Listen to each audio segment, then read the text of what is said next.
Welcome, everybody. It's Tuesday, March 7th. John Aravosis here with the Aravosis Report, here to talk to you about the latest news from Ukraine.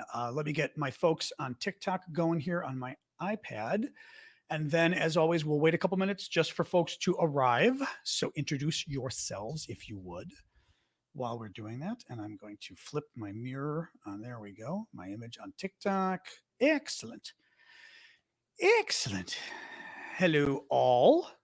Welcome. Give a quick shout out where you're hailing from, if you would. There we go. And I rebooted my router, so maybe the internet will be in better shape today. God only knows, but we shall see. Hello, TikTokers. Just a reminder, I've got TikTok over on my iPad over here, and I've got YouTube and everybody else over on my laptop over there, which is why I look back and forth. So be aware of that. But so we waited probably 2 more minutes. We wait for folks to arrive because it takes a minute for the TikTokers to come, and YouTube and the other services too. Thank you, Nat, for the hat. Appreciate that. Yes, cue the Russians. Get the Russians going here. Norway, lovely. Thank you. Bonjour, Quebec. Jingle bell. Hey, Otan, how are you? Thank you for the Cami for the high march thingy.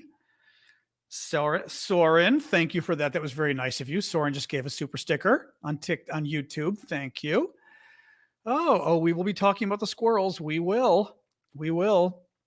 Lots of news today. So as always, if I go a little late with the news, then I'll go a little late with the questions because there's a good amount of news today. It's interesting, I think. Interesting stuff, actually.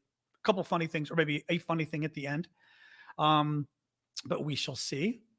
So, always like to check out the, hang on, just to see here.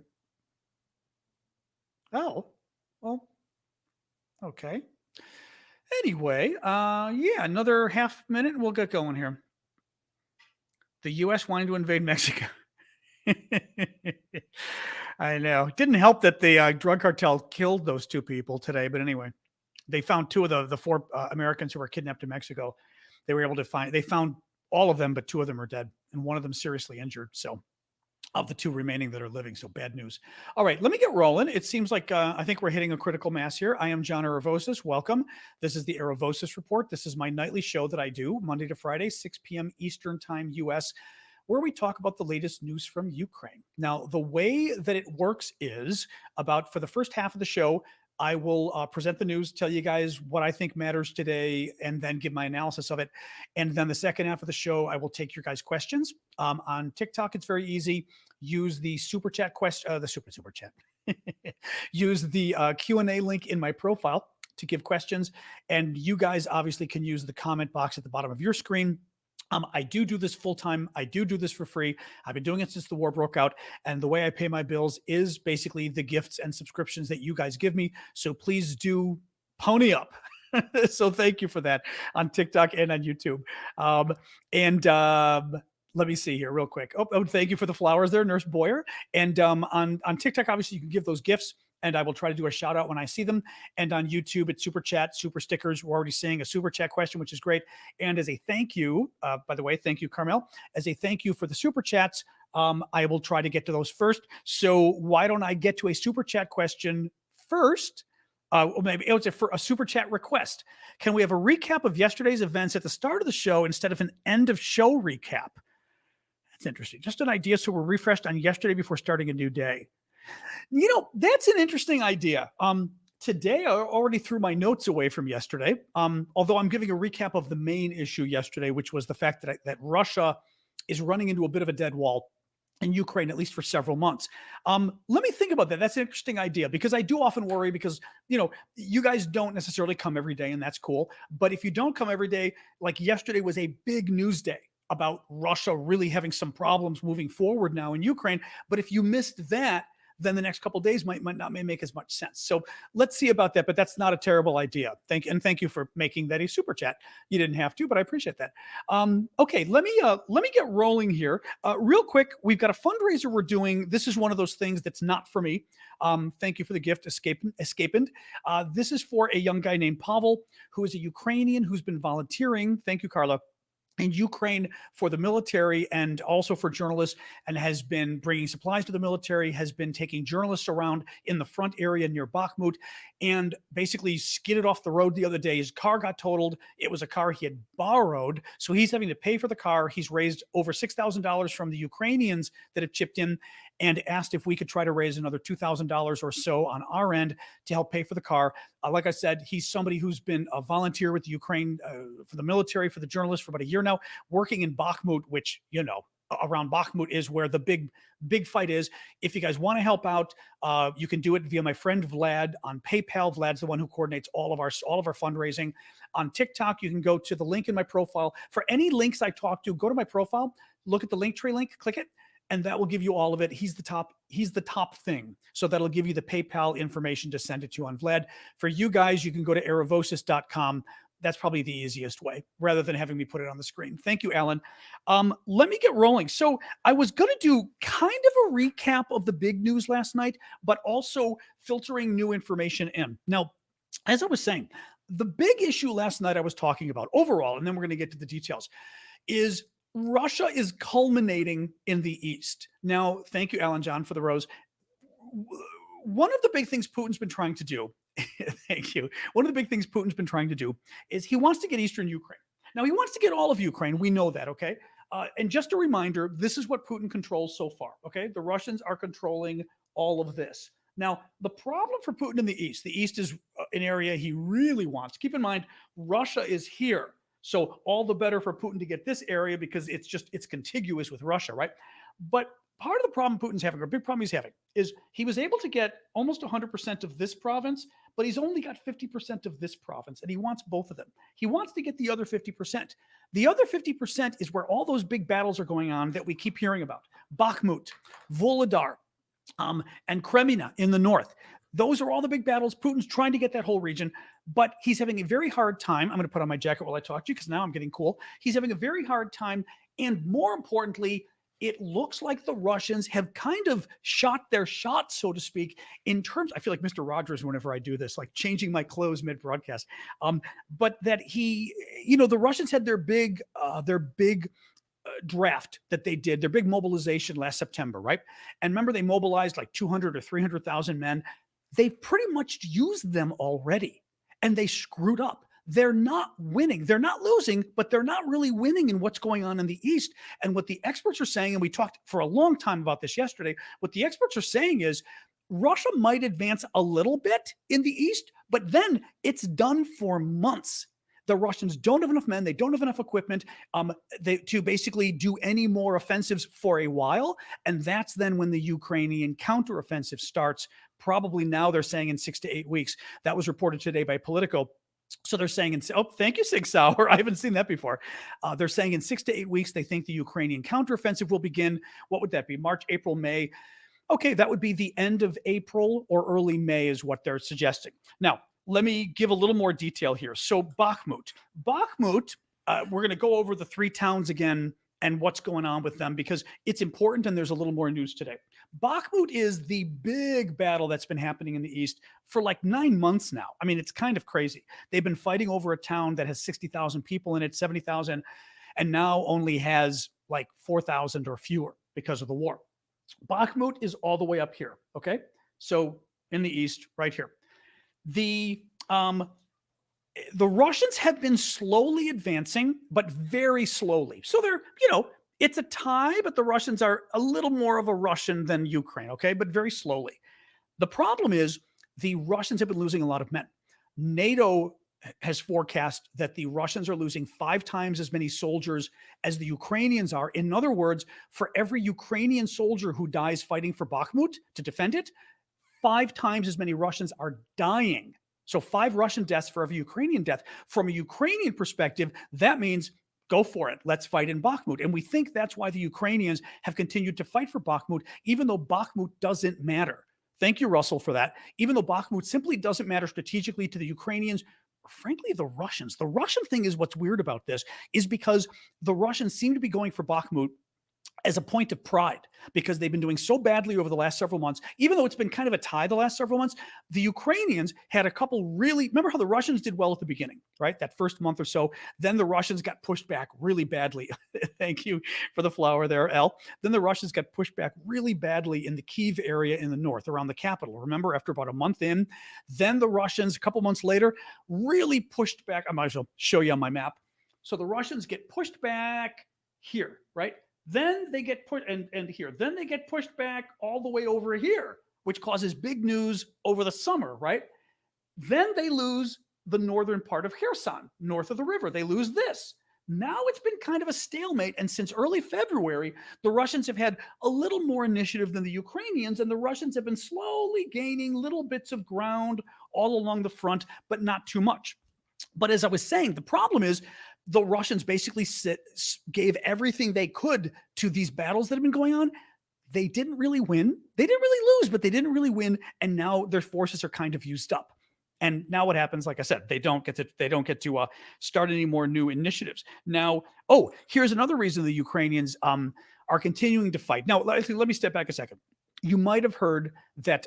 Thank you, Magic, for the rose. Zelensky said today, "Oh no, we're not going to leave. We're not going to leave Bakhmut because it's strategically important to us. Once the Russians get Bakhmut, they can move into the rest of the region." And one of the experts I really like weighed in on Twitter, and because somebody said, "Well, if it's true, Bakhmut doesn't matter. Why did Zelensky say that?" And the expert said, "Okay, look, Bakhmut strategically, from a military perspective, in terms of winning the war, Bakhmut does not matter. If you are the president of Ukraine, of course you've got to put out statements," thank you, Pauline, "about defending all your territory, because nobody wants to hear the president say, oh, that village doesn't matter. It's okay if the Russians take it," right? I mean, politically, he can't say that. Anyway, that's what's going on. That's why Zelensky said it. Now, what has been interesting recently, because the Russians basically are at a bit of a standstill in Bakhmut, they're now throwing in their best troops to try to, because they're desperate for a victory, any victory, even though it's a small town. They're throwing in the elite Wagner troops. The Wagner are the mercenaries, but they're first, remember they were throwing in the prisoners, and the prisoners, they were just using them as literal cannon fodder. They were throwing in these Russian prisoners that they'd gotten to fight and just letting them die. I mean, literally throwing them at the Ukrainians, no defense, just letting them die. Well, now they've moved in the elite Wagner troops. So it's the same group, the same mercenary group, but their best troops. And at the same time, they've moved in Russian airborne units, who are also elite units. So the price for Russia just grew significantly, and the justification for Ukraine staying in Bakhmut and fighting and not just giving up and saying, okay, we lost that town, is an even higher quality of Russian troops could be destroyed there. And if you're worried about Russia potentially doing more offensives, doing more battles in the coming months, or you yourself are planning on doing a big counteroffensive in the coming months, which we know Ukraine is, what a great opportunity to destroy some of Russia's most elite troops right now in Bakhmut, right? Because it makes it easier for the Ukrainians to fight their counteroffensive if those troops are destroyed. According to, let me read you this. According to the Institute for the Study of War, a very good think tank, defense think tank here in Washington, D.C., I like to quote, "The opportunity to damage the Wagner Group's elite elements, along with other elite elements if they are committed, in a defensive urban warfare setting where the attrition gradient strongly favors Ukraine, is an attractive one."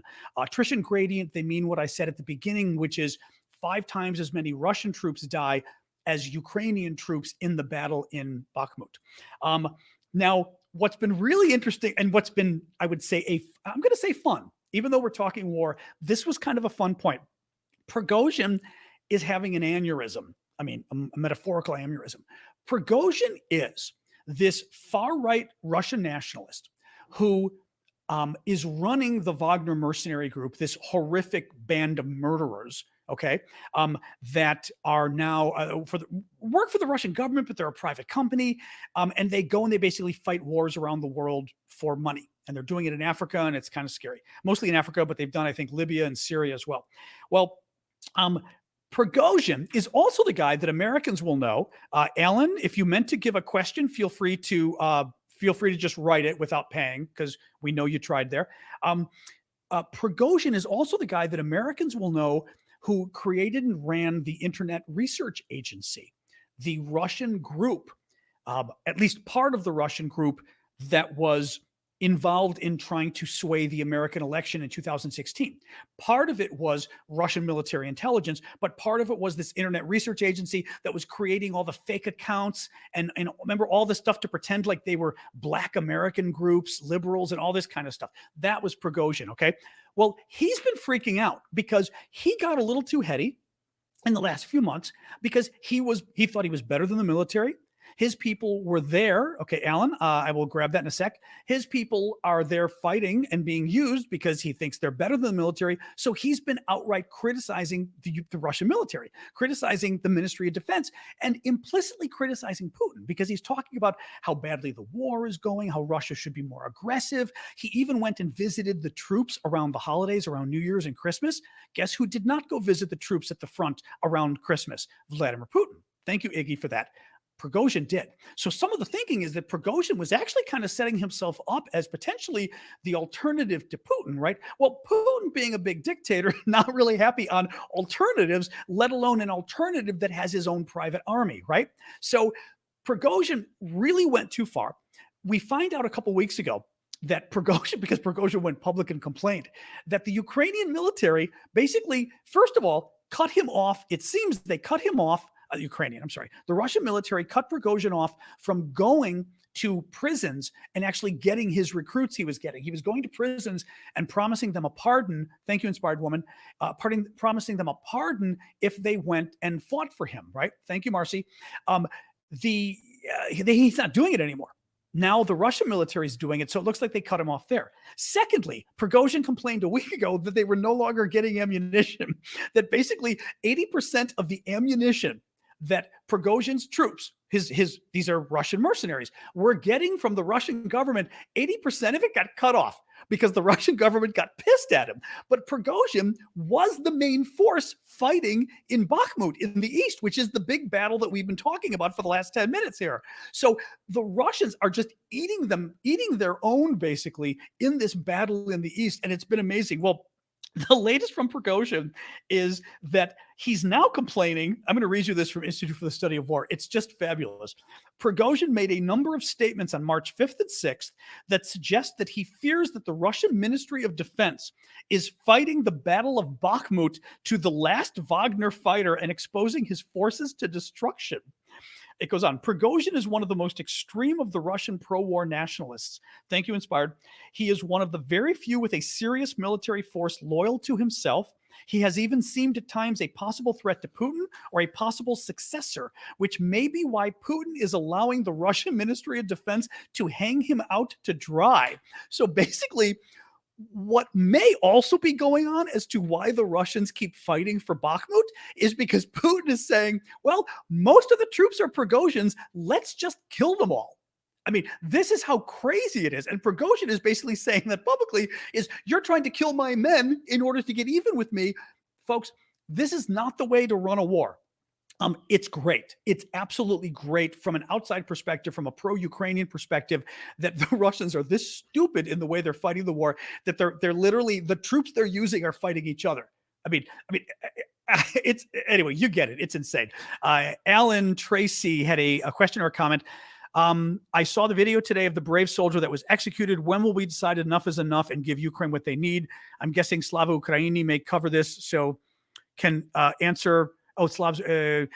Yeah, I was going to get to that in a little bit, Alan. Let me mention it briefly, and then I'm going to talk about it in a little bit.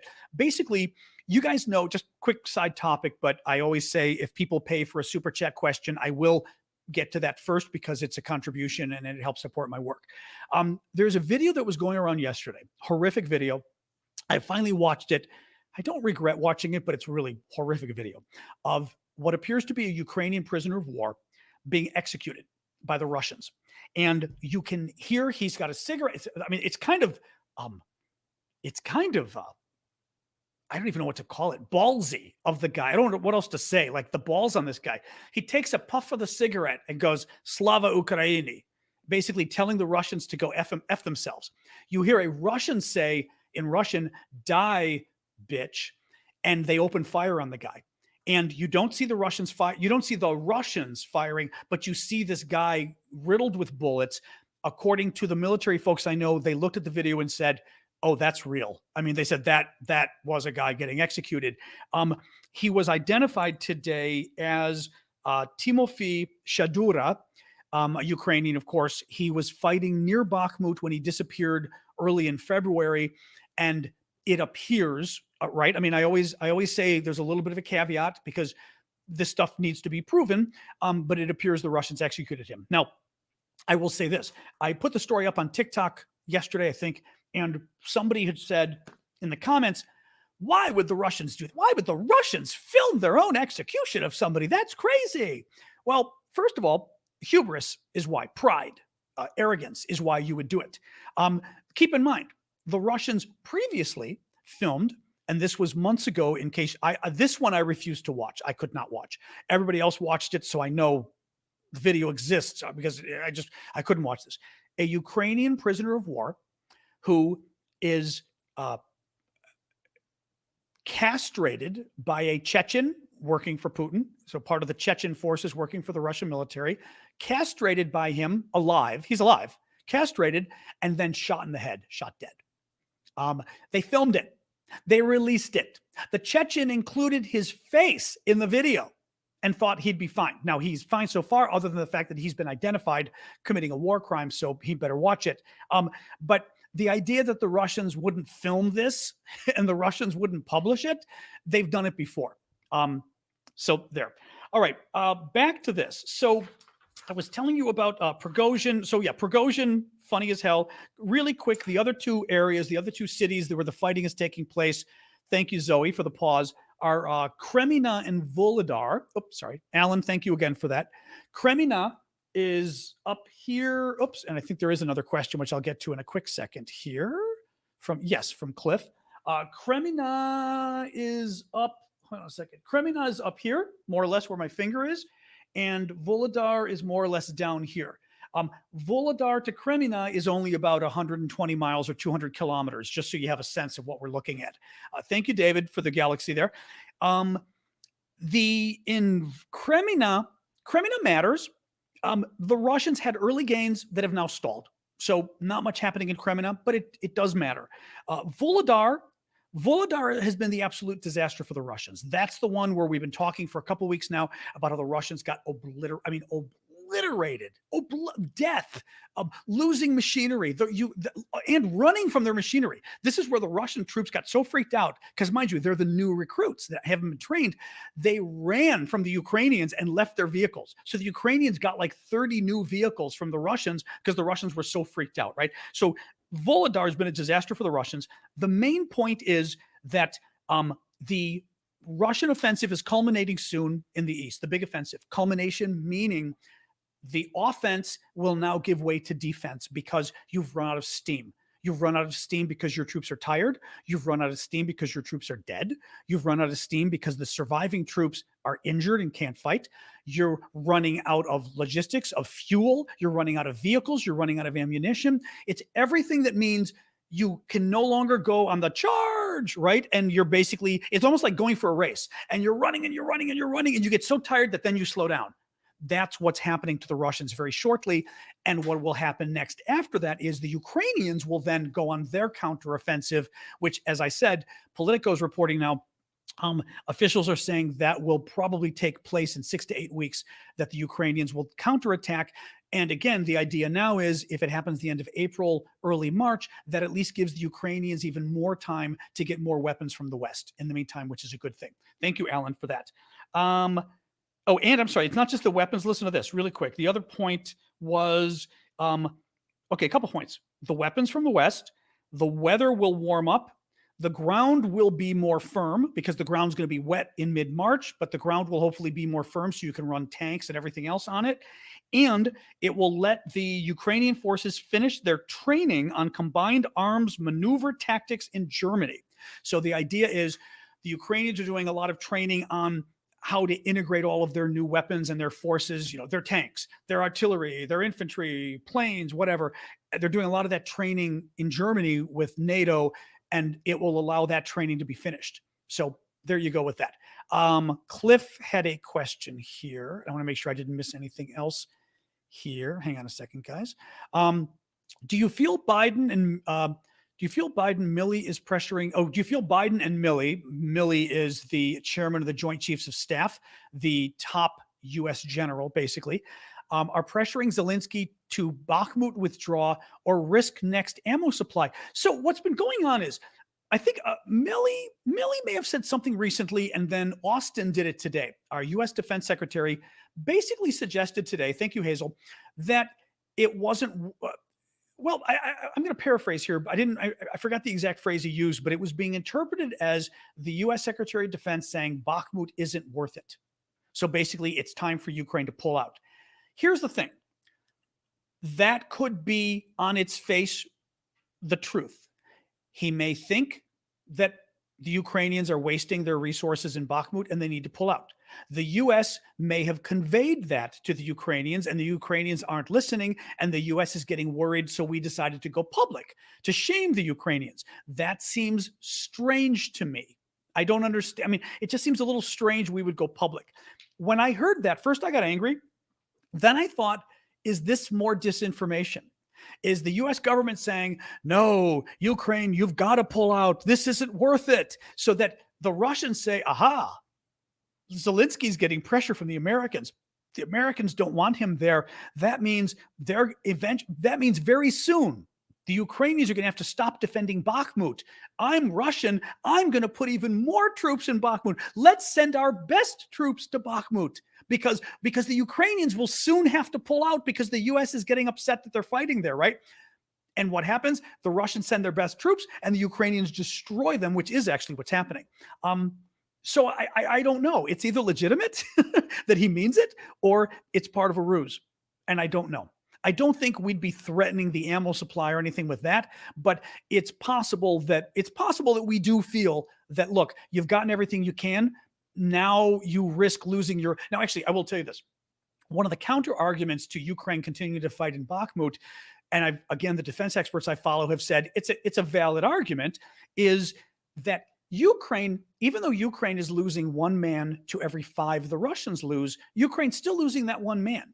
And Ukraine is losing good troops, and they're troops that they will need for their counteroffensive. It's ammunition they'll need for their counteroffensive, right? It's weapons they'll need. So that there is an argument to be made that Ukraine risks using a lot of forces and weapons that it needs for the counteroffensive in 2 months if it uses too many of them right now in Bakhmut. They won't have as many in 2 months. And again, the defense experts I read say, it's a fair point to make, but it's a balancing act because Russia has put so many of its best troops in Bakhmut now that the Ukrainians are basically getting a chance to kill Russia's best troops in an environment that is most favorable to Ukraine because it's a city or a town, but it's a city, and it's a city where the Ukrainians are well defended. And generally speaking, defenders have an advantage over offensive. I never know what the noun is. Attackers, I guess.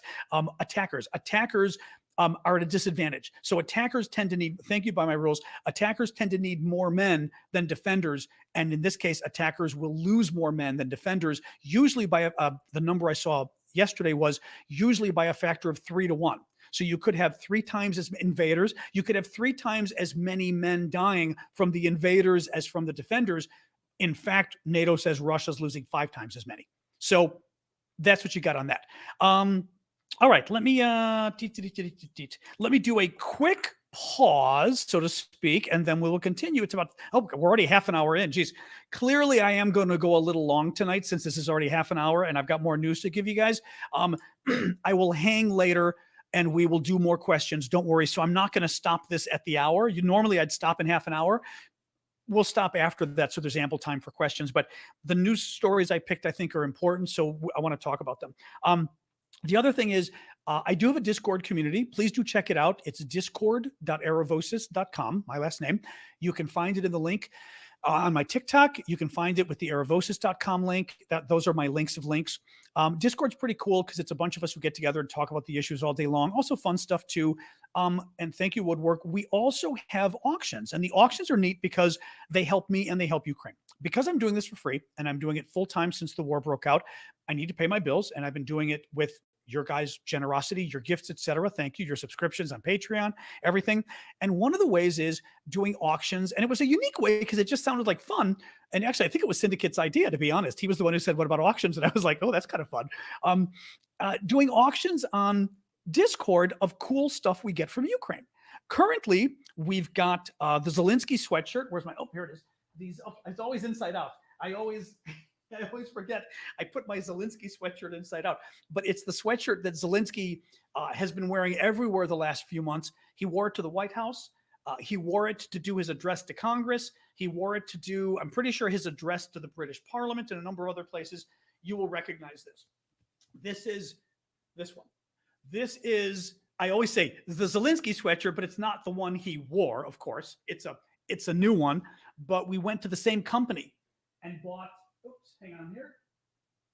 We went to the same company and bought the same sweatshirt that Zelensky bought and have a number of them different sizes. So we're auctioning those off. We've got the Azov style bracelet, which are the bracelets the Ukrainian government made that they no longer make. They're out of stock permanently. These were made from steel from the Azov style steel plant that the 2,000 Ukrainian soldiers fought the 14,000 Russians. Now, this batch is particularly cool because this is from the final batch they did. They took the Azov style steel plant steel. They made it into a sign about honoring the troops and put the huge sign in downtown Kyiv, in the Ukrainian capital. And then later on decided, like in November or so, they said, let's make that into bracelets too. So this final batch of bracelets is really especially cool because it's made from steel that was on display in a war monument in Kyiv. So we've got two more of, this is the one of two. We've got two more of these left. And the final thing is a piece of the Berlin Wall, which is very cool. A piece of the Berlin Wall that I broke off in 1989 when I was working in the U.S. Senate as an aide on arms control and military and other issues, foreign policy and other issues. And I was there 3 weeks after the wall came down, December of 1989, and got a really cool piece. And I've got, basically proof because I was there and I can prove it because I was working for the U.S. government at the time. And it's very cool. Pictures from pictures of me literally breaking stuff off the wall. So that too, go check it out in my Discord, discord.aravosis.com. Link is in my profile. Link is at aravosis.com. All right, let's keep going. Couple more stories here. Yeah, see, there's other important stuff today. So the New York Times reported today, and kind of a weird story. At first, kind of an explosive story, and then kind of like, not so clear. Basically, the New York Times reported that U.S. intelligence is saying that they have seen intelligence that the people who blew up the Nord Stream pipeline, right? Remember, there were those 3 explosions. Thank you, Gawideko, for that.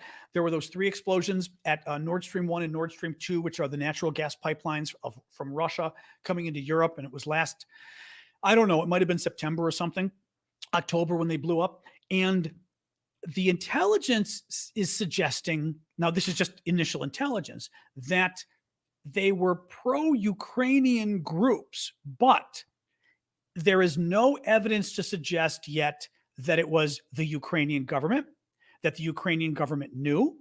They could be Ukrainians. They could be Russians, the intelligence said. It could be Russians as well. It could be A, Ukrainians. It could be B, Russians. It could be C, a group of Ukrainians and Russians. In other words, people who are anti-Putin, anti the war, but still Russian. So it's not really clear who did it at this point. But it's a story that came out, and I think it caused a little bit of an uproar at first because the story looked like it was claiming that the Ukrainian government did it. And then when you read the story further on, you went, okay, that's not. So nobody knows. I will get to China in a second. Kay just asked about Georgia. We can talk about it briefly. Thank you, Hazel, for that. Georgia, former Soviet republic. Okay. Remember, the Soviet Union was made up of, like, I always say 15. I hope to God it's 15. I'm off by one if it's not 15. But the Soviet Union was made up of like 15 different republics: the Russian Republic, the Ukrainian Republic, Latvia, Lithuania, Estonia, right? All of the different, Georgia, Azerbaijan, all these guys, right? Well, Georgia, Soviet Georgia, we would call it, because there's a Georgia in America too, so as not to confuse. Thank you, blah, blah, for that. There are mass protests and actual riots going on right now at this moment in Georgia. The video has been all over the internet this afternoon. The ruling party that is in favor, or claims to be in favor, of Georgia joining the European Union, and the people are very much in favor of joining the European Union. The ruling party is passing a law in parliament that is a Russian-style foreign agent law. Now, foreign agent basically means you're working on behalf of a foreign government. It would require any non-governmental organization, any nonprofit, any advocacy group, any human rights group, right? You name it, that receives more than 20% of its money from abroad. So this could be, I mean, like, we're giving money to Ukraine, right? Any group we help, if they get more than 20% of their money from abroad, they have to register as a foreign agent, meaning they're representing a foreign government. And if they don't do it, they can get thrown in jail. Now, the NGOs are upset. The media is upset, because there's media this would apply to too, right? A lot of the sort of pro-democracy media. It is absolutely a Russian-style law. In Russia, the law was passed back, I think, in 2012. It's the law that has been used to basically shut down most of the, if not the entire, Russian dissident movement, right? I mean, a lot of the Russian, not a lot, pretty much almost every Russian opposition person, thank you, Wanda, for that. We'll get the wave on TikTok. The Russian opposition have left the country because of this law and the crackdown. So the Georgian people are freaking out, and they're protesting. I actually just read a Reuters story before the show, so I was lucky I read on. That's why I know so much about this. The Georgian president, a woman, I forget her name, opposes the law and supports the people. But as I said, the parliament, it's called the Dream Party, I guess, the majority party. They claim to be pro-EU, but they're passing this law that could jeopardize Georgia's entry into the EU. So bottom line is, people are protesting, A, because they're afraid this is basically Soviet, what the government's doing. B, that the government is literally doing this for Russia, and that it is part of a rapprochement, kind of a growing connection to Russia, and they don't want to be part of Russia again, part of the Soviet Union again. And I'm trying to remember, there was another, they're worried obviously about these NGOs and these, oh, I know what it is. And finally, they're worried, the people are worried that this could jeopardize their entry to the European Union. You know, the European Union is not going to look kindly, one would think. And the government is saying, the parliament saying, oh no, the EU is fine with it. I doubt the EU would be fine with this law. I'm very much doubt it. It is a Russian-style law. It is a Soviet-style law. So that's what's going on in Georgia. But it's a mess. The police are in the streets. There's it's turning violent. And they were storming Parliament about 2 hours ago. I saw online they were storming the Parliament, the people. So they could overthrow this government. I mean, who knows? You know, there is no Soviet Union. It's wrong. Okay, folks, get rid of that person. I love people like, I'm sorry, but you got to up your troll game a little. There is no Soviet Union. Next thing you're going to tell me Joseph Stalin's dead. I mean, like, what? I mean, up your game. Have a little more pride in your work, people. If you're going to troll. Don't troll like obvious stuff. All right, let me keep going. China's foreign minister today compared U.S. aid to Ukraine to China potentially helping Russia with weapons. Now, listen to this. China's foreign minister said, why does the U.S. ask China not to provide weapons to Russia while it keeps selling arms to Taiwan? Now, my response to that is because Taiwan didn't invade its neighbor and it's not committing genocide.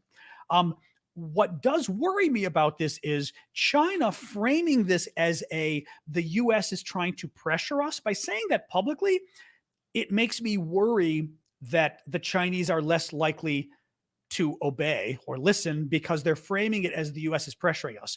And China has to save face and not let the US pressure them, which makes me worry that therefore China would in fact sell the weapons to Russia. Let's see. But I worry about saying something like that publicly, whether China is putting itself into a bit of a corner. Politico reported today that the U.S. military is studying whether it's possible to integrate advanced Western air-to-air missiles with Ukraine's Soviet-era fighter jets. What they mean is basically, missiles that fighter jets, okay? Missiles underneath the wings, right? And those missiles go and shoot. They're looking at whether we can provide American missiles, the kind of missiles that go on our jets, whether they can be jerry-rigged to, MacGyvered, to fit on Ukrainian fighter jets and work, which would be pretty cool because it would be, again, a significant increase in terms of how we help out the Ukrainians. I've got a Patreon as well. I won't sort of do the big pitch, but please do check out my Patreon. It's another way to support my work. I do this full time. As I said, I'm not getting paid. No one is supporting me. Literally, you all are supporting me. And I've been doing this since the war broke out. I literally pay my bills with the gift money you guys give me. So please do keep it coming. And the Patreon is another way of doing that. It's a way of just $5 a month, $10 a month, giving just a steady contribution each month. So please check it out. It's patreon.com/Aravosis, or you can use aravosis.com on your screen there. Or you guys, thank you, Robert, for the hat. Or you guys go to the link in my profile, click it, and you'll see the Patreon there. There's a big Wall Street Journal article. I won't sort of belabor it because I know I'm going long, but since I get a subscription to the Journal, I can at least tell you about it. Thank you, Big Drama, for the unicorn. That's always a very nice gift. I know that's a nice one. Thank you for that. The Wall Street Journal had an interesting article suggesting that sanctions are starting to have more of an impact on Russia. And you can tell with the Russian government budget deficit. Listen to this. Russia's government budget plunged into deeper deficit in February, heaping pressure on the Kremlin to square the ballooning cost of its war in Ukraine with falling oil revenues caused by a raft of Western sanctions. Driving the deficit, oil and gas revenues fell by 46% in January, February compared with the year before. Also, because of the war, spending is up. The new data shows that government spending was up 51% for the first 2 months of the year compared with last year. Western oil sanctions introduced in December, as well as Russia's halting of most of its natural gas exports to Europe in the second half of last year, have added to the deficit. While Russian oil has continued to flow, the country's exporters have been able to divert barrels to China, India, and Turkey. Its price has declined as Moscow loses its bargaining power on the global market. The point there is, yes, China, India, and Turkey. Turkey, by the way, what a turkey. I'm sorry, but you're a member of NATO and you're helping Russia by buying more oil. Those three countries are buying Russian oil, oil or gas. They might be doing oil. They're buying Russia's oil at a steep discount, a cheaper price, which means Russia's not getting nearly as much money because Russia has no choice. They're desperate. So it still is helping us and helping Ukraine because Russia's not getting as much money. Russia typically depends on oil and gas sales for around 45% of its budget revenues. Not very healthy of an economy because basically when oil and gas prices go up, Russia does great. When they go down, half of Russia's budget is in danger. Poland is sending 10 more Leopard tanks to Ukraine this week. That's great. And finally, okay, I've got to tell you the last story because it's very funny. So Russian state television last night comes out. I put the video on TikTok. It's so funny. Comes out and says, the British are starving. Now, the Russians have got a thing for the Brits. They hate the Brits. And the thing is, I think they're incredibly jealous of the Brits. Somehow the Russians think like they're in competition with Britain. Like somehow it's almost like a sports competition. They think they're on the same level or something. I mean, they're not, clearly. The Britons have like a huge economy. The Russians don't, right? But nonetheless, thank you, Hazel, for that. But the Russians love to go after the Brits. So they do this broadcast. Thank you, Big Gay Girl. And they say, the British are starving. They don't have food. And they've been saying for a while now, the British people are starving. They don't have food, and it's all because of Ukraine. The British government has given all of its money to Ukraine, and they have no more money to help their people. Thank you, Alan, for that. And get this. And therefore, it was reported this week that the British people have started eating squirrels because they don't have money and they're starving. So I mean, everyone's going, are you out of your mind? Thank you, Robert, for that.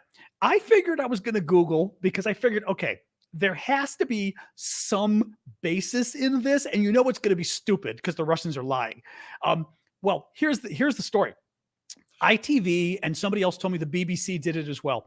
They covered about a week ago. They did a story about a British conservation group that is trying to save the red squirrel. The red squirrel is some kind of native squirrel to Great Britain and the United Kingdom. And the gray squirrel is an import that is basically taking over and wiping out the red squirrel. I don't know whether they're wiping out its habitat or what they're doing, but it's endangering the red squirrel. So this conservation group is saying people should start eating more squirrel. They should eat gray squirrel in particular. Well, oh, we have a dragon. Thank you, Big Drama just bought a hell of a gift here. Thank you for that, Big Drama. That's very cool. Thank you. I know that's a very nice, I mean, I appreciate all of your guys' gifts, but I know that's a very nice gift. Thank you for that. That was very generous of you. I appreciate that. So back to the squirrels. So the ITV has these guys on earlier in the week, and it's a British organization promoting squirrel eating, but only gray squirrels to save the red squirrel. And they decided to make a dish on TV. So they made buttermilk squirrel. I don't know what that means. And squirrel risotto. And the host ate it on TV to try it. And people were so disgusted. They called the station and they complained. That has to be the story the Russians saw. And the Russians thought, we're going to present this to the world as the British people are starving because their government is giving so, and they even said artillery. They're giving so much artillery to Ukraine while their own people are eating squirrels because they're starving. You got to blow. I mean, I just, Russia, they're big on their lies. Let's just put it that way. They're big on their lies. Okay, that is it for the news. I will go to the questions. We've also got a store, by the way. Check out store.aravosis.com for a lot of really cool Ukrainian-themed T-shirts and stuff. Half of the proceeds from the store as well go to Ukraine.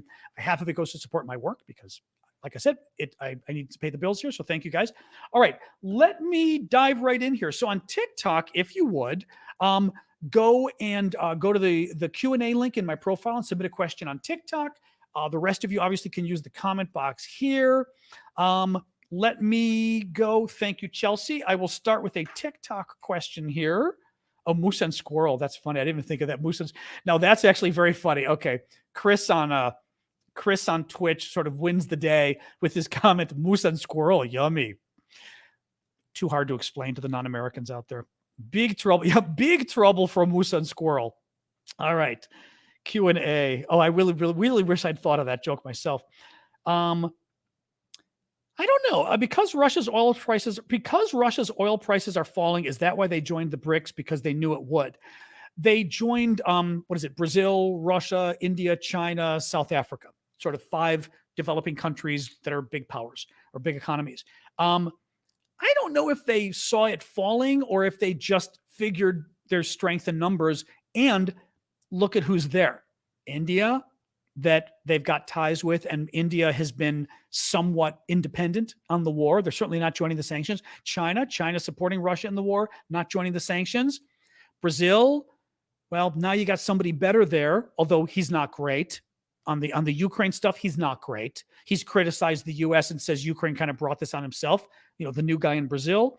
And South Africa is another Russian ally. They're staying objective, independent on the war, and recently did military exercises with Russia. So think about that too, right?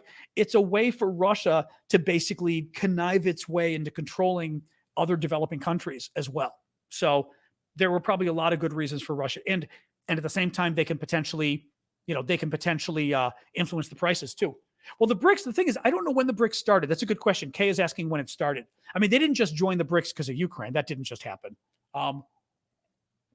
But my suspicion is it goes back to Russia wanting to control these other countries and their strength in numbers. Why not join them and have their own little cartel where they can potentially affect the oil prices themselves, right? So, I mean, it makes sense why they would do it. Let me see. When Putin loses the war, could we see Putin getting chucked under the bus for war crimes, or deals will be made for Putin to be charged for war crimes? Maybe. I mean, the problem is that I worry. I don't know whether they can do this, but I worry that part of the deal, for whatever deal is reached to end the war, will be Russia saying you can't come after us for war crimes. Right now, I don't know that you can stop international tribunals for doing that. Right? I mean, how do you tell The Hague don't investigate war crimes because we reached a peace deal? So I don't know whether they can get away with that, but that's one big concern. Now, on the plus side, one hopes that everyone who they've got evidence against, and they've got evidence against a lot of Russian troops, the question is how high it goes, but that they'll go after the troops that they've got the evidence for. But as I said, what gets hard with war crimes is proving higher up, because how do you prove that the troop's boss was involved? How do you prove that the boss's boss? How do you prove that the general was involved? How do you prove the minister of defense? And how do you prove Putin? You kind of have to find proof all the way up to get the top guy. So it's always harder to get the top guy. Let me see. Oops.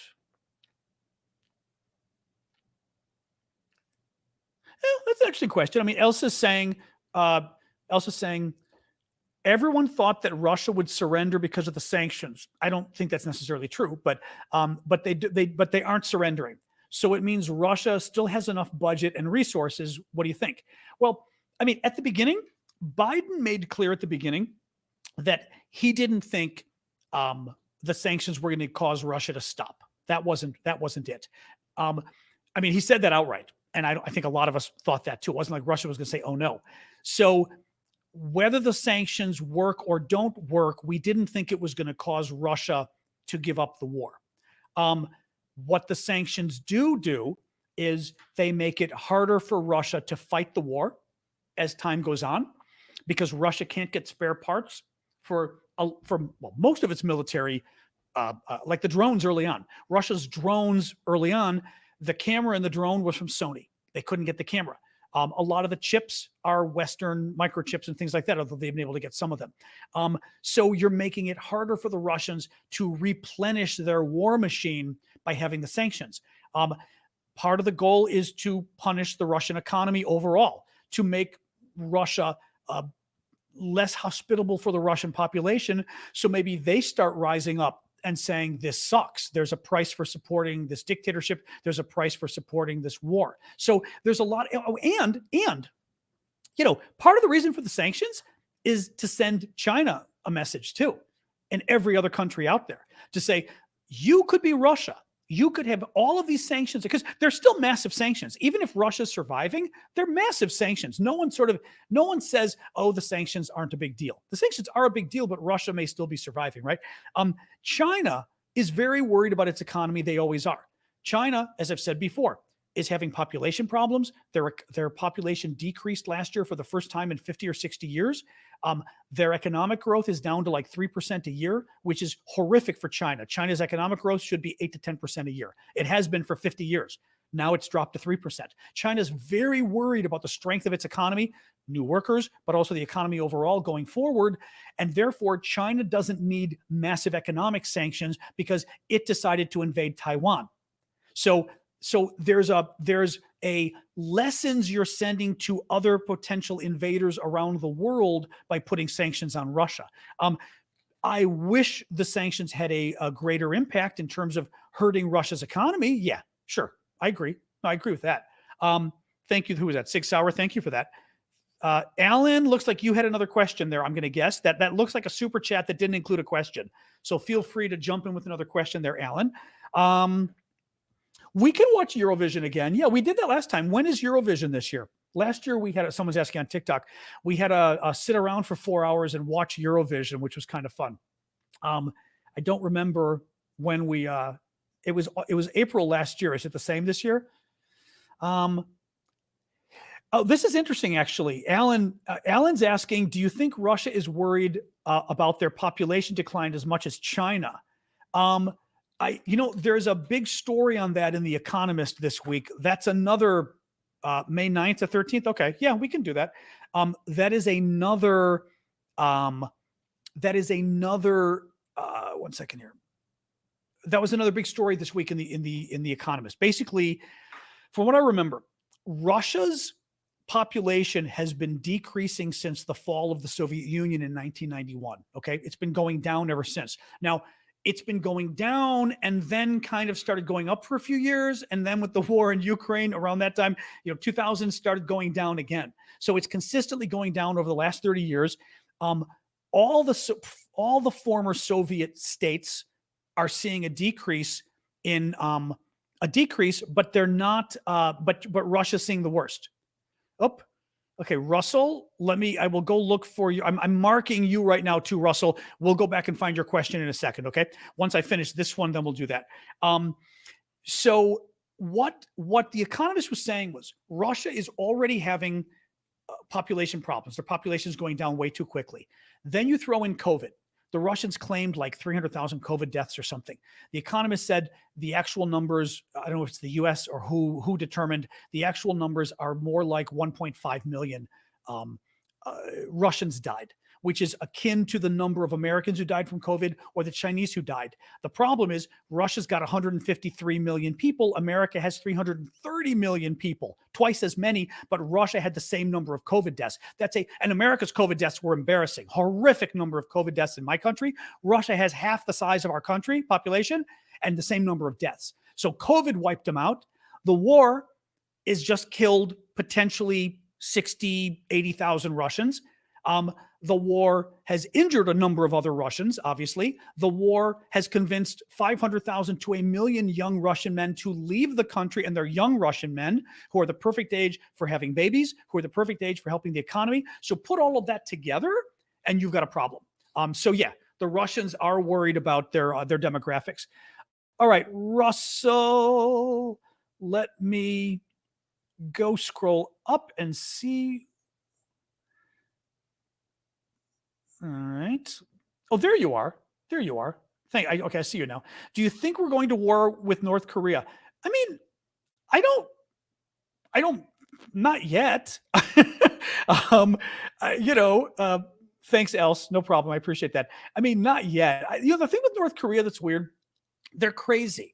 I mean, North Korea is crazy. I say Putin's not crazy. North Korea, they're nuts. So anything is possible.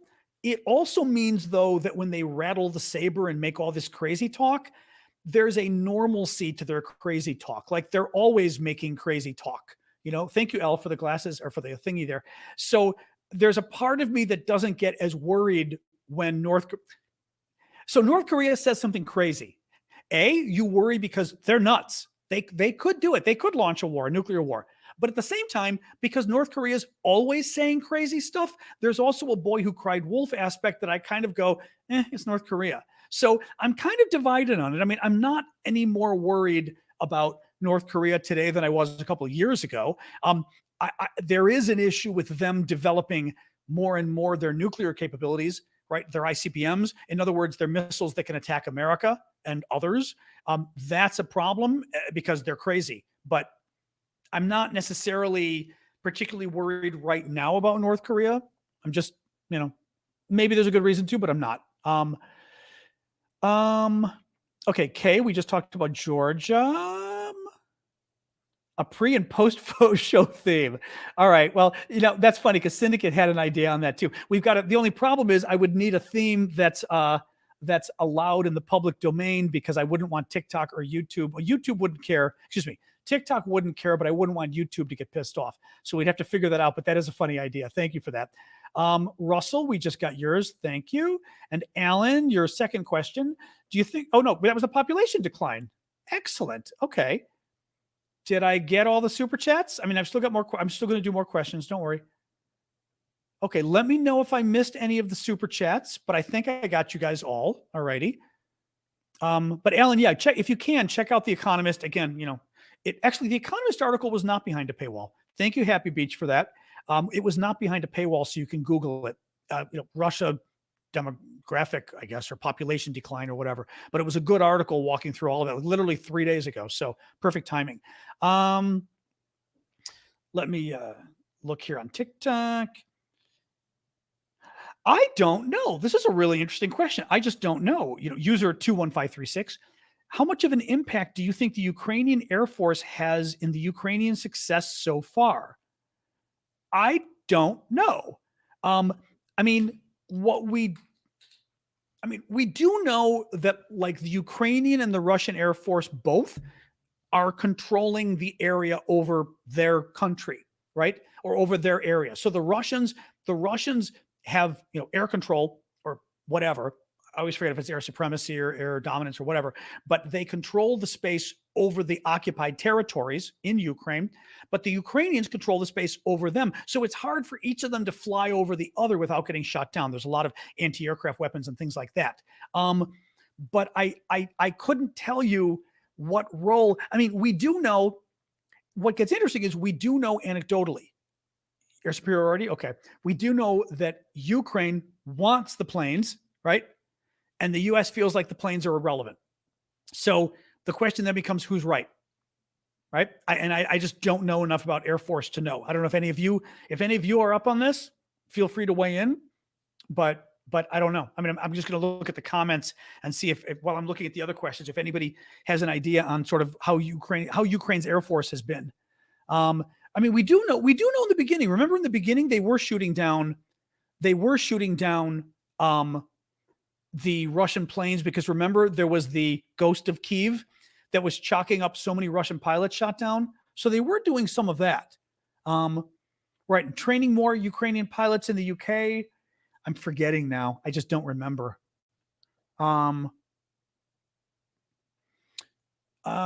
B. Smith had another, and Alan, there we go. There's Alan's question. I knew Alan had another one.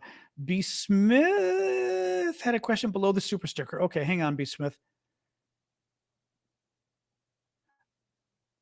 Is it the one? Okay, this one maybe. Let me see here. Well, no, we know Ukraine has 2 pilots in the U.S. and they're undergoing testing, which is a little weird on flight simulators. It's just not clear why we're testing them, but who knows? Yep. All right. Why you don't get a notification? That's an age-old TikTok problem. Nobody knows. Sorry about that, but nobody knows. Let me see here. So, B. Smith, what are your thoughts on the U.S. saying that Iran is less than a week away from building a nuclear weapon? Did we say that? When did we say that? I knew we were getting very worried about the enriched uranium. Iran nuclear weapon. Let me look at this. I didn't see that. Where?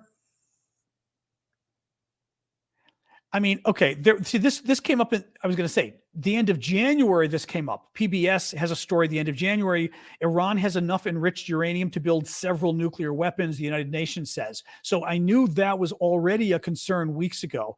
I don't know of anything new with that. I'm not up on it anyway. I mean, let me put it this way.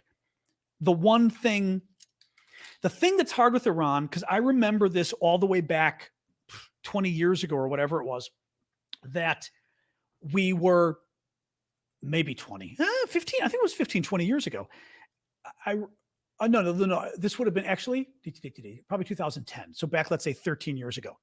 I remember this issue coming up and talking to some military experts who told me that basically it would have been 13 years ago. It would be impossible to take out Iran's nuclear program. We would have to invade the country. We'd have to bomb the hell out of them. And that wouldn't be enough because so much of Iran's nuclear program is underground. We would have to invade the country with tens of thousands of troops at least and basically take over Iran to do it. So that's what is so concerning about Iran getting nukes is it's not like you can just bomb them and get rid of the nukes. And that was 13 years ago. The experts were saying this. God only knows the Iranians are probably even, better protected, deeper down or whatever. So, I don't know. I think Israel may blow them to kingdom come because Israel's not going to stand for Iran getting nukes. They can't. And Israel's got at least 100 nuclear weapons themselves, 90 to 100. Thank you, Harold. I mean, years ago, decades ago, Israel had a couple hundred nuclear weapons. God only knows what they've got now, So yeah. Alan, how do you think the war is going to end? God, and when? Thank you, Benner, for the crown there. I mean, thank you, Panya. You know, I mean, I don't know. I mean, my gut's weird on the, okay, here's the reason. My gut is weird on this one because there's too many variables that keep switching. Okay. If we were to support Ukraine like we should, and that doesn't mean giving them nuclear weapons, right? I mean, you know, we draw the line somewhere. I think Ukraine could win. We're not doing it because we're afraid of Russia. And Biden has been, you know, slowly giving Ukraine better and better weapons, but he's doing it very slowly, right? And we're not giving them the long range missiles they need, for example. We're still not giving them the long range missiles they need. Thank you, Killers, for the hat. And therefore, there is a way for Ukraine to win this war, but the U.S. isn't willing to do it because Biden's afraid of pissing off Putin or cornering Putin or whatever you want to call it. So I don't know how it's going to end because Biden does not want Ukraine to win this war. He doesn't want Putin to win this war. He wants a negotiated settlement. But how do you do that? Ukraine's supposed to just give up its territory? I don't know how you do that. So that's the problem I have with seeing where this goes because, and I would also say, my problem with this, in addition to I think it's just the wrong policy, is I think it's a stupid policy because it's like push me, pull you. Like, you know, we don't want Ukraine to win, but we don't want Ukraine to lose. We don't want Russia to win, but we don't want Russia to lose. We don't want Russia to occupy Ukraine, but we don't want Ukraine to give up Crimea. I mean, it's like, what do you want? And we're going to give Ukraine weapons, but not all the weapons. And we're going to give them some missiles, but not all the missiles. And not the longer missiles. Well, okay, we'll give them some longer missiles, we decided a month ago, but not the longer missiles. And we won't give them tanks, but now let's give them some tanks, but some of the tanks will come now, and some of the tanks will come in a year or two, right? It's just this like, To me, that's a recipe for losing this war. Like, if you're going to fight the damn war, then fight the damn war. But don't do this slowly. I mean, it's like you have cancer. And instead of fighting the cancer, the doctor says, I think this year, let's try to operate on 10% of your cancer. And next year, maybe we'll do 20% next year if I'm feeling good about it, right? Thank you, Stephen, for that. I think you don't win when you do it half-assed. And we're doing it not half-assed. Half-assed is even the wrong way of doing it. You don't win when you do it halfway. And we're doing it halfway. But again, Biden doesn't want Ukraine to win. He doesn't want Ukraine to get Crimea. I think he wants Ukraine to get their land back, but I think he'd prefer Ukraine gets their land back, the rest of the land, by a settlement and not by taking it back and pissing off the Russians. That's my thought. So, yeah. No, I'm not happy about it. Because I just think that's what's going on, unfortunately. All right. I just want to make sure there were no more of the super chat, super stickers, thingamajiggers here. Okay, I don't think so. Let me find another TikTok question here. We'll do like we can do another good 5 minutes of questions at least, because like I said, I know the news part of the show went long, so I wanted to give you guys ample questions here. Alan. Okay, Alan, I think has got another question. Alan, you're not succeeding in including that. There you are. In including, Alan's got another super chat question. Thank you. I believe the UK, where I'm from, are giving them longer range missiles. Yeah, but not over 100 miles that we know. And I believe from what I saw about the UK missiles, was it not true that the UK missiles, it depends exactly which variant you guys give them, that will determine how far they go. But nonetheless, is there anything that goes over 100 miles, which is what, 150 kilometers or something like that? I don't think so. Publicly, let me say this. Publicly, we don't know of anything that's been longer. Do you think it will take trying to retake Crimea to get this negotiation into the war? That's what Biden thinks. I mean, supposedly now, thank you, Annie, for that, for the Galaxy. Supposedly now Biden thinks, according to a New York Times article a month ago or something, thinks that the only way to get Russia to take this seriously and to potentially negotiate with Ukraine and think that maybe Russia can't win the war is to give Ukraine just enough weapons. And this is, again, where I say Biden's a little effed up by doing this, to give Ukraine just enough weapons to threaten Crimea, but not take Crimea. So we don't give Ukraine enough weapons to take. Okay, I'll show you. Everyone's bitching about the map. So Crimea, territory down here. This is the territory that Russia invaded and stole in 2014. Okay. It's the one Russia really, really, really doesn't want to lose. We are, in principle, thank you, Yoreb, giving Ukraine better weapons so they can threaten Crimea. But again, we don't want them to take Crimea because we're afraid Putin will use nukes in response. I don't think he will, but that's what Biden supposedly thinks. So that's what Biden thinks. I don't know. I mean, maybe that's enough. I don't think anything short of that will get Putin to negotiate. I mean, literally you'd have to have an uprising in Russia or something, you know? But I don't know. Thank you, Hazel. I'm not convinced anything's going to get the Russians to negotiate seriously. I think Russia literally needs to be pushed out. I mean, I really do. And I don't mean that as a, like, I want Russia to be pushed out, like, He-Man kind of thing. I mean, I don't see an actual negotiation getting Russia to say, okay, we'll give you your land back. Like, in exchange for not joining NATO or something. Not to mention NATO's not taking Ukraine anytime soon anyway. But I don't see Russia giving the land back. I just don't. I think they're going to have to get, especially Putin. Putin needs to be thrown out. And otherwise, I don't think he's leaving. Let me see here. Did anybody look into the issue of the length of the UK weapons? Lola Corina, thank you for that. You may be new. I don't remember your name. I would have remembered that. Lola Corina. That's a nice name. Did anybody check? I'm just curious on the length of the British, the range of the British missiles. I was just curious. Bash Brannigan, thank you for this. Are ground-to-air missiles so effective that the era of plane versus plane dogfights could be over? Again, this is for sort of a more Air Force kind of person. I do know that the reason the Ukrainians and the Russians have not gotten, air supremacy or whatever, is am I using the wrong term again? I probably am, but have not been able to basically control the airspace is because the anti-aircraft stuff is so good on either side that they'll get shot down. That's the case. Now, part of the problem is, my guess is part of the problem. Actually, somebody, who was it? Several weeks ago, thank you, Rainbow, for that. Didn't somebody tell us several weeks ago, or maybe I read an article about it, that was talking about why the Russians were having such a problem? And, or one of you was telling us that a lot of it goes to the Russian training itself on why the Russians are having such a hard time sort of getting the air supremacy or superiority, knocking out the anti-aircraft weapons and everything else on the ground, etc.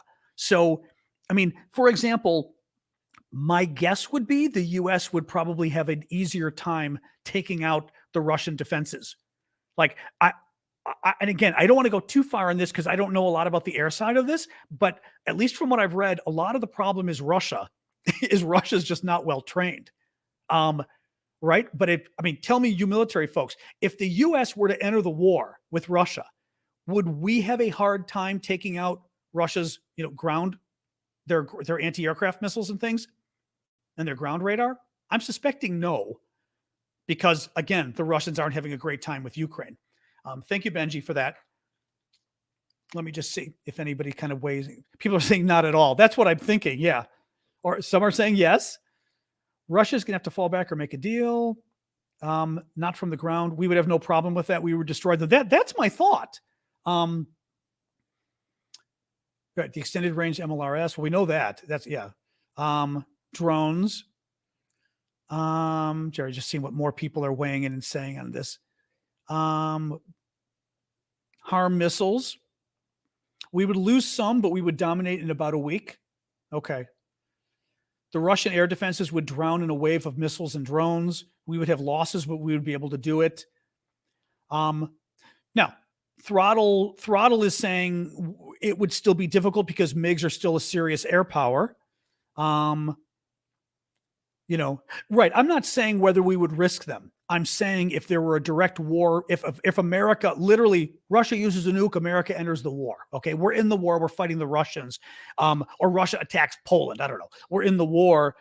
Would America have a difficult time taking out basically getting air supremacy? I'm doing it again. Air superiority, over the occupied regions of Ukraine, right? And again, the predominant thought seems to be no, the U.S. could do it in about a week, probably. So I'm looking here at what all you guys are saying. The Brits, okay, that was very good. The Brits, blah, blah says the Brits could pelt them with squirrels. Okay, that was very funny. I like that. Oh, that made me laugh. Let me see here. Oh, interesting. That's why the 5th generation is over. The 4th generation, Craig Prescott is saying, 4th generation fighters are of the dogfighting era. The 5th generation don't need to get that close. Interesting. Alan, I will check the range of the missiles and let you know on tomorrow's show. Sure. Also, the jumpers, could you sell them on your shop? No, because it's too hard. The shop is fulfilled by somebody else, so to speak. You bid on the Discord. You go to the auction. I'd have to check if this is VIP or public. VIP, I was going to tell you guys. So on my Discord, there's 2 auction areas. One is the VIP auction. One is the public auction. The public auction is for everybody. The VIP auction is for folks who donate to my Discord via Patreon, who become members for $5 or more a month. Those are the VIPs. Both areas have auctions, and I tend to go back and forth with stuff, but I try to have the VIP one so they're getting a benefit, smaller group of people. Now, I can look right now as we're talking just to see, since Alan asked, and it's always good to let folks know. Okay, yeah, the Zelensky sweatshirt is in the public auction. Okay, that's in the public auction. Yeah, that's in the public auction area. So the way you bid, the instructions are in there, but basically it's a gentleman's bid. We arrange afterwards for you to pay me with PayPal, and once you pay me, I ship it off. So you don't have to connect PayPal or anything right now. But you simply bid by entering /bid, so /BID space, and as soon as you hit the space, you'll see a little thing open up. Thank you, Rainbow, for the sombrero. You'll see a little thing pop up, and that's where you type in your bid. It's in dollars. It's in whole dollars, so don't do pennies. And you don't need to put the dollar sign. So it's in US dollars. So if you were bidding $100, you would do /BID, one thing, /BID space. And as soon as you hit the space button, a box pops up and you'd write 100, return, and you'd bid $100. And that's it. So voila. Anything more, and we can help you on the forum as well because for some people it gets confusing. If it's not making sense and it's not working, you can leave a comment right below the bid or right below the auction, and one of us will see it, and the mods, or Roshan or I will jump in and kind of give you more advice on how to do it, because it's not always easy the first time, and then after that it's easy. But once you figure it out, it's easy. It's just not easy the first time. Let me see here. Well, I mean, Miguel, the reason that's a good question from Miguel. Miguel is saying, why is everyone concerned about missile range? So, a number of reasons. The big reason is the longer the range of the missile, the harder it is for the Russians to fight.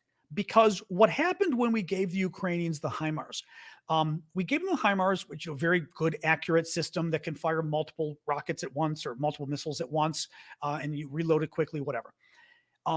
But the HIMARS, there are many different missiles we can provide Ukraine. So the HIMARS is like giving them a gun, and then we had to give them the bullets. So we gave them the HIMARS, which is the gun, but the bullets we gave could only go like 60 miles, 100 kilometers. Well, now we're starting to give them missiles that can go 100 miles or 150 kilometers, which is great. What they want and what the experts say they need are the ones that can go 200 miles or 300 kilometers. The reason is, I'll say 2 big reasons. One, this is the area Russia occupies, okay? So this is all Ukraine. Russia is occupying all of this, okay? So Ukraine, per se, the Ukrainian government troops are over here, right? So Russian troops are here. The Ukrainians can get close to the Russian line with their rockets and try to fire them at the Russians. The problem is the current Ukrainian rockets, even if they go up to 100 miles, they can't cover all of it, let alone all of this. For Crimea, forget it. They would need longer range rockets to attack Crimea. But to attack the Russian forces here, they need longer range rockets than what they've got. Well, Why does that matter? Because what the Russians are doing is they're moving their ammunition, for example, all of their ammunition, they're moving it outside of the range of the Ukrainian missiles because they know the Ukrainian missiles go, initially the Ukrainian missiles went 60 miles, so the Russians would put them 65 miles, 100 miles away from the front, or 70 miles away from the front, so the Ukrainians couldn't hit them. Now the Ukrainians want to, obviously why the Ukrainians want to hit the Russian ammunition and artillery shells, because then the Russians don't have any ammunition. So by going longer, you A, can hit more, B, you force the Russians to move the ammunition further back. Also, the Russian troop barracks, right, where the troops sleep. The Ukrainians have blown up a lot of those too. You force the Russians to move those back. That is beneficial in itself because it is much harder when the ammunition's further away. Basically, think of it this way: whether it's ammunition, whether it's supplies like food and water or whatever, it could be diesel fuel for tanks and trucks. You've got to ship it, and you've got to ship it every day, right? You need 3 meals a day for 200,000 troops. That's 600,000 meals a day that Russia's trucking in. You've got ammunition. They're firing, whatever, a ton of artillery, a ton of bullets every day. So the ammunition has to be driven every day to the soldiers to deliver to them. If the ammunition is twice as far away, it takes twice as far to get there. If it takes twice as far to get there, you're getting half as much, right? I mean, think about it. I mean, you're not going to get, or not even, well, not necessarily half as much. It depends how long it's going, but you're slowing down the delivery. So you could need 2 times as many trucks, for example, to deliver it because it's going so slow now because the distance is so long. So you've now made logistics a much bigger pain in the butt for the Russians by making them have to move everything further back. And the Russians already suck at logistics. They suck at resupplying their troops. So you've now made it harder for them to resupply the troops. But again, if they get these long-range ATACMS missiles, they're called, that can go 200 miles or 300 kilometers, you're putting the Russians in a bind because you can pretty much hit all of this. So now, other than Crimea, there's nowhere here for the Russians to even store their ammunition unless the Russians store the ammunition back in Russia, and now they're getting really, really too far away. So that's why there may be another reason or two I'm forgetting, but that's why the longer range stuff matters. And if you want to go after Crimea in the south eventually, you really want long range weapons because a lot of the Russian stuff is further south. Thank you, Cheryl, for the boat. That's good. I don't think I've seen this boat before. That's very pretty. Thank you. A lot of because Crimea is decently large, right? If the Ukrainian front is here, the Ukrainian front is here, pretty much equidistant from here to here, here to here, here to here, here to here. The front is pretty much the same distance to the edge here. Once you get here, that gets you to here. This is a whole other equal section here, right? It's twice as far to hit here as it is to hit here. So they per se need for bigger missiles to hit the big, for example, huge Russian military base, naval base down here in Sevastopol in southern Crimea. Anyway, lots of reasons, but that's why the longer range missiles help. And by the way, could be part of the reason we're not giving them the longer range missiles because we're afraid they'll use them to hit Crimea and we're being wimps about taking back Crimea. Could be. Thank you, Plofect, for that. Who was that? Panya, thank you for that. Beep, beep, beep, beep, beep, beep, beep. Just looking. We could do, if the questions are still flying, we'll do a few more. I mean, now I'm going long, but it's okay. I don't mind. Oh, you did. Oh, yay. Thanks, Alan. Excellent. Excellent. Thank you. By the way, thank you for all the questions today too. I appreciate you supporting me. Thank you. Lindsay, thank you for the guitarra. Yeah, the sweatshirt, we call them sweatshirts, jumpers. I know the sweatshirts are very cool. They really are. And they're neat because they're the sweatshirts. They've got kind of a big shoulder. You wash it and I wear mine. I'll wear it tomorrow. If the weather's a little cooler, I'll wear it. They feel very nice. The Ukrainian sweatshirts, we got the Zelensky sweatshirts. And once you wash it once or twice, they're softer. So the shoulders fall and they're just they're really nice. Let me see. Yeah. All right. Yeah, I mean, yeah, Pockets is saying Russian logistics sucked right out of the gate when they let their troops starve. Yes. Yeah, there were reports from Russian troops at the beginning that the Ukrainians and maybe maybe we or the Brits or the Germans were intercepting or somebody else or the Poles, but there were communications. I think there were communications we intercepted and maybe the Russian prisoners of war telling us that they literally didn't have food at the beginning. Like the war started and a couple days in, they ran out of food. I mean, it was ridiculous, absolutely ridiculous. So anything you can do to make it even harder. Thank you, Austin, for the helmet and Addie for the hearts. Anything you can do to make it harder for the Russians to resupply their troops, whether it's with food and water, whether fuel, ammunition, helps the Ukrainians. And every time you give them longer range missiles, it makes it even harder for the Russians to keep up. So yay. All right. Lasers. I don't know if lasers play much of a role in this war. Do they? Does anybody know?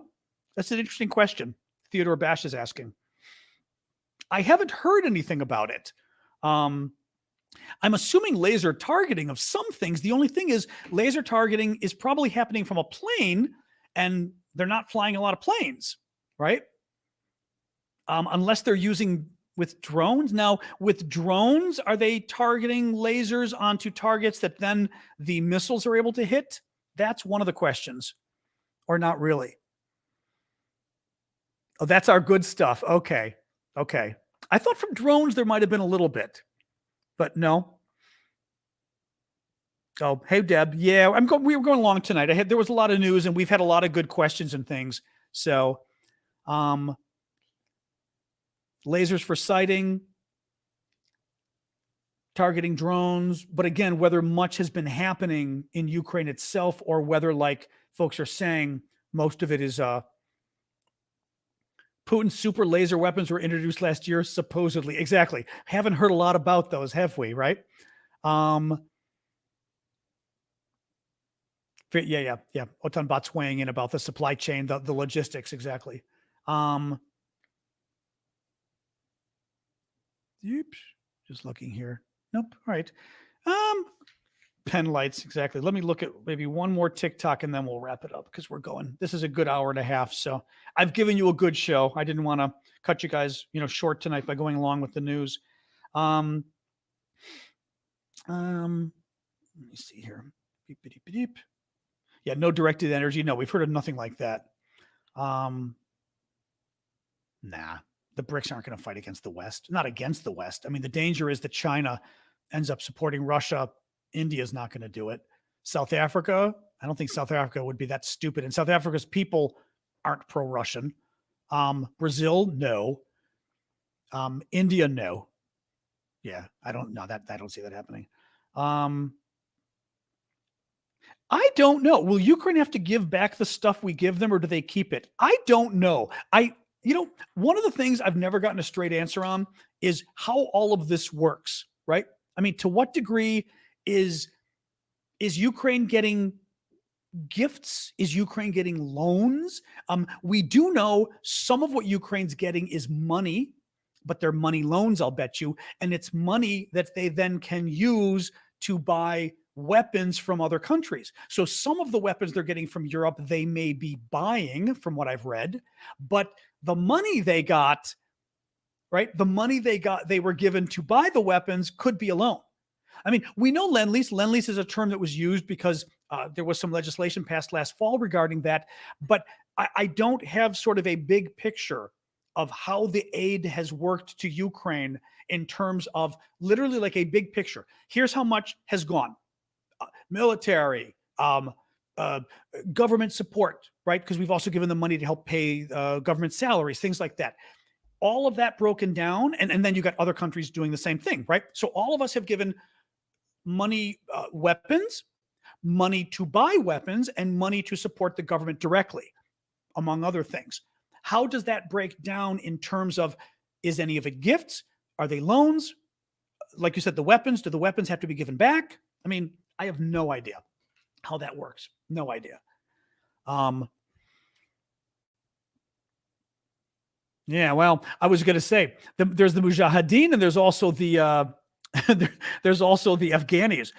Pakadis is saying, what did the U.S. provide to the Afghan Mujahideen in the 80s, and what did we get back? Look at Afghan as well. We gave a lot of stuff to the Afghan government.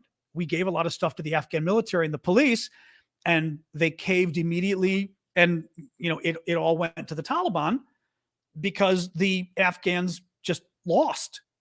So it wasn't like we left it for the Taliban. We left it so the damn Afghans could fight the Russians, fight the Taliban, and that was the end of that. Okay, what? Oh, I see. Okay, okay, Anya and Elsa. Thank you, Anya. Comment to answer the anti-air question. Oh, I see. Comment to answer the anti-aircraft question. Russian doctrine hasn't trained to try taking overall air superiority because they know they couldn't versus NATO. Oh, that's interesting. Okay. The U.S., on the other hand, has F-16 pilots to attack anti-aircraft in a sort of drive attack. Okay. Then that's what I was saying. Because, all I knew was somebody had either told us or I read something that said it was the Russians training, that they weren't trained to do this. And that's interesting. So they weren't trained to go after anti-aircraft because they weren't trained to take overall air superiority against us because they know they couldn't against NATO. So it means they're not prepared to do it, which is really stupid, though, because they're going to have wars against other people. Well, they learned that trick now. Okay, thank you for that. That was very generous of you, by the way, too. So thank you. I would have read your answer anyway because it was relevant, but I appreciate you saying that or doing that. Thank you. Elsa says, why make it complicated and make Putin disappear? If you mean why be complicated, why not just get rid of Putin? The problem is at least twofold. One, you don't know who's coming next. And that's always an issue if you're talking about overthrowing a government. Or a leader, you've got to be careful because you need to know who comes next because it could be worse, right? It could be somebody further to the right. It could be somebody crazier than Putin. It could be Prigozhin or somebody who wants to, bomb NATO or something, right?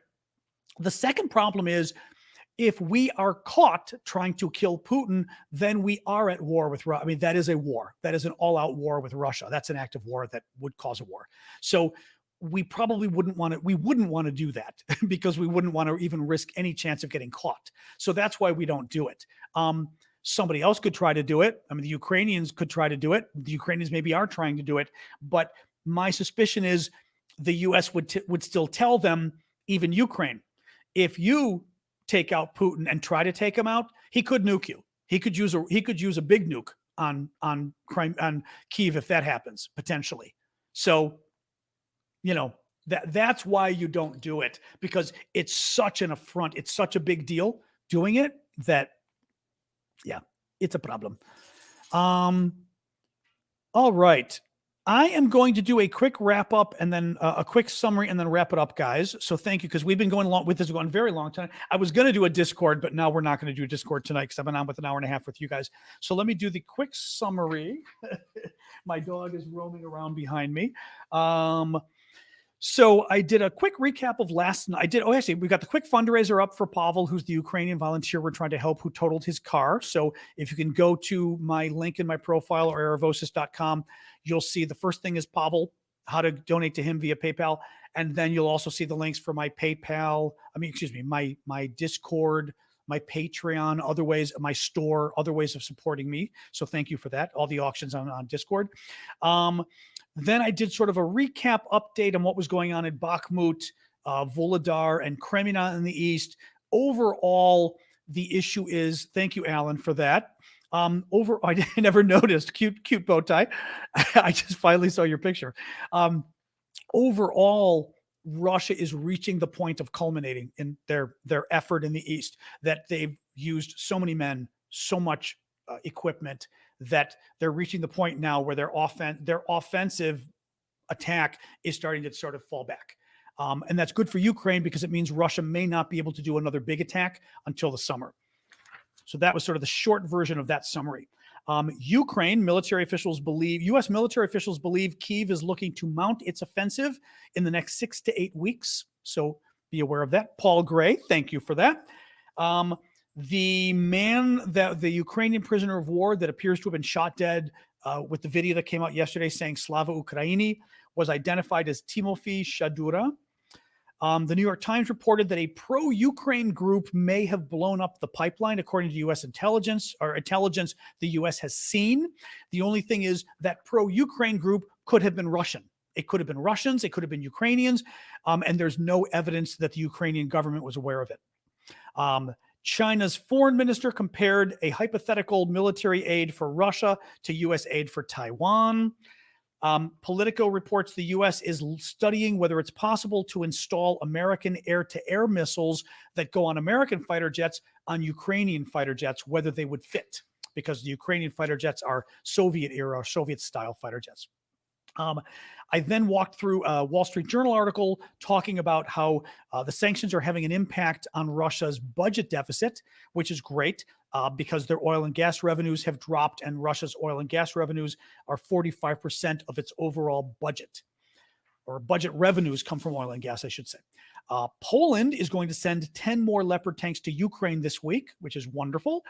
And finally, squirrels. The Russians are so desperate for their fake news that they are claiming, oh, and dog wants to go out. Why not? And the Russians are claiming that the Brits are starving to death. And because they've given all their money to Ukraine, the Brits are starving to death and forced to eat squirrels. They're not. Rather than leave that dangling, I Googled that there was one of the news broadcasts in Great Britain this week had some people from an organization that are trying to save the red squirrel, the native squirrel in the UK, because it is being crowded out or whatever by the gray squirrel. So their solution they're recommending is that people eat more squirrel, and they therefore cooked 2 meals made of squirrel, and one of them were squirrel risotto that was cooked on the show, and the host on the show ate it and grossed everybody out. And the Russians decided to claim that it was actually because the British people are starving to death because all their money's going to Ukraine. Because that's what Russia does. They lie. The only thing is they lie so badly. You do wonder, like, I mean, they just lie so badly that like, it was some show on ITV, but I wasn't familiar with it. If you go to Sky News reported on it. But ITV, and they mentioned the broadcast guy, but I don't know British TV, so I really didn't care who he was. But all I know, it was a show on ITV, and it was, probably 5-6 days ago. Google it. You'll find it. It's very funny. It's very funny. Just Google squirrels. Actually, squirrel risotto in quotes should pull up the article. Yeah, beans. I was saying with a fine Chianti. Anyway, all right, guys, thank you so much. We will call it quits for tonight. I will be back tomorrow, 6 p.m. Eastern time, U.S., Monday to Friday, 6 p.m. And join us then. Otherwise, thank you. Thank you, mods, for getting everybody tonight. Thank you for all the gifts. I know we went long, but you guys were very generous, so I appreciate that. And I'll see you guys tomorrow night, okay? Squirrel chocolate cake. I do like my chocolate, but let's not push it. I wouldn't put, that's almost like mincemeat. Like sweetened meat. That's a British thing. You guys could make mincemeat out of squirrel, I guess, if you had to. Actually, I will say this for Callum, if he's still with us. Thank you, Hazel. Somebody did tell me that in Scotland, squirrel meat is like there are squirrel dishes in Scotland, those crazy Scots. So there you go. Just so you know, squirrel stew. Oh, there's lots of options for the squirrels. Anyway. All right, guys, I will see you all tomorrow night. Thank you. Have a good night. He went to bed. Yeah, it's a little late in Scotland. We'll tell him we made fun of Scotland. Although, not fun. Somebody actually sent me a recipe for some Scottish squirrel recipe. Mincemeat isn't really meat? Okay, that's better. Oh, geez. Oh, hey, relax. The dog wants to play with the neighbor again. All right, I'll talk to you guys. Thank you. Have a good night.